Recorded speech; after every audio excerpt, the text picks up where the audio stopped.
Hello दोस्तों, आज का हमारा टॉपिक रहेगा इवांस ट्राइज एन ओ लेबल, जो कोलिन डेक्स्टर द्वारा लिखा गया है। दोस्तों, कोलिन डेक्स्टर का जन्म हुआ था 29 सितंबर 1930 को और ये डाइड हुए थे 21 मार्च 2017 को। दोस्तों, इनका फुल नेम है नॉर्मन कोलिन डेक्स्टर ओबी। ये एक इंग्लिश क्राइम राइटर थे और इनको जाना जाता था फॉर हिज इंस्पेक्टर मोर्स, है ना, और series of novel which were written between 1975 and 1999। Occupation की बात करता हूँ दोस्तों तो नोवेलिस्ट, है ना। तो इसमें जो है तो the secretary of the examination board, ये एक character. Second character the government of HM prison, यानी ऑक्सफोर्ड, है ना, ऑक्सफोर्ड जेल। उसके बाद जेम्स इवान, ए प्रिजनर। और नेक्स्ट है mister Jackson who is a prison officer. उसके बाद नेक्स्ट है mister Stephens who is a prison officer. और उसके बाद है द रेवरेंड SMCLary, है ना, जो एक इन्विजिलेटर हैं, ठीक है।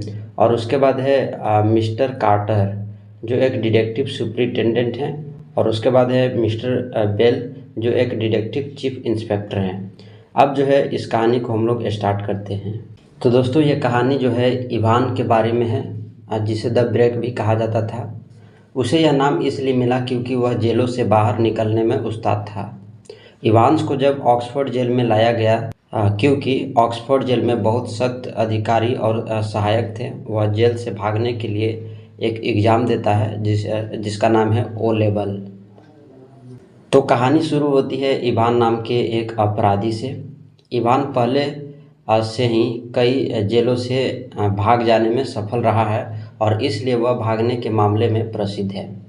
इवान भागने के लिए एक परीक्षा देता है और उस परीक्षा का नाम ओ लेवल होता है।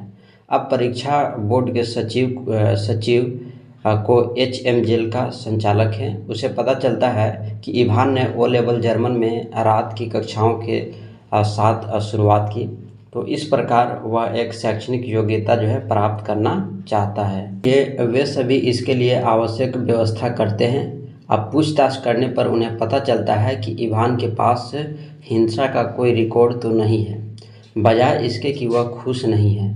तो अंत में वे इवान के कमरे की परीक्षा की मेज़बानी करने और सेंट मैरी मैक्स से एक अन्वेषक के लिए भेजने का फैसला करते हैं। गवर्नर बहुत सतर्क है क्योंकि वह जानता है कि इवान क्या खींचने में सक्षम है।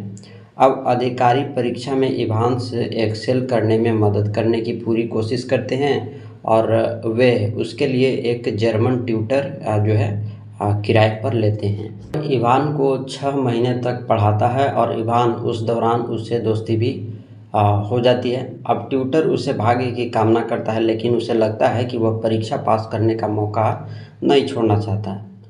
तो इवान उसे बताता है कि वह हर किसी को सरप्राइज कर सकता है। परीक्षा का दिन आ जाता है और अब उसकी सेल का निरीक्षण किया जा रहा है। ऑफिसर सब कुछ जो है निकाल लेते हैं, जिसका इस्तेमाल जो है वह खुद को घायल करने के लिए कर सकता था। तो सारी चीज़ें जो है निकाल ली जाती है। अब वे टोपी को दूर ले जाने की कोशिश करते हैं, लेकिन इवान कहता है कि यह उसके लिए जो है लक है। तो अब वह परीक्षा देने के लिए अपने कक्ष में पहुंच जाता है। अब एक ऑफिसर यह श्योर होने के लिए सेल में झांकता है कि सब कुछ ठीक तो है।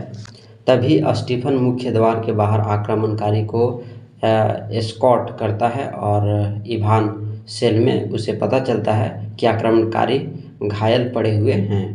इवान की तलाश में गए थे, लेकिन पता चला कि वह जेल से भाग गया। अब जब उन्हें अस्पताल में आक्रमणकारी नहीं मिलते हैं तो वे उसके घर पर जाते हैं, अब यह पता लगाने के लिए कि यह एक धोखा था। अंत में राज्यपाल पहेली के लापता टुकड़ों को एक साथ रखता है और वह जानता है कि आक्रमणकारी इवान दोस्त था और उसके साथ स्थानों की अदला बदली की और सभी को बेवकूफ़ बनाया। अब वे तुरंत उस होटल में जाते हैं जहां इवान रह रहा था और उसे पकड़ने के लिए विज्ञापन दे रहा था। अब गवर्नर यह सोचकर खुश हो जाता है कि उसका खेल खत्म हो गया और उसे जेल वैन में भेज दिया गया है। अब इवान एक आखिरी स्टंट को खींचने में सफल रहा, क्योंकि जेल अधिकारी और जेल वैन भी उनकी योजना का हिस्सा थे। अंत में वह एक आज़ाद आदमी बन जाता है।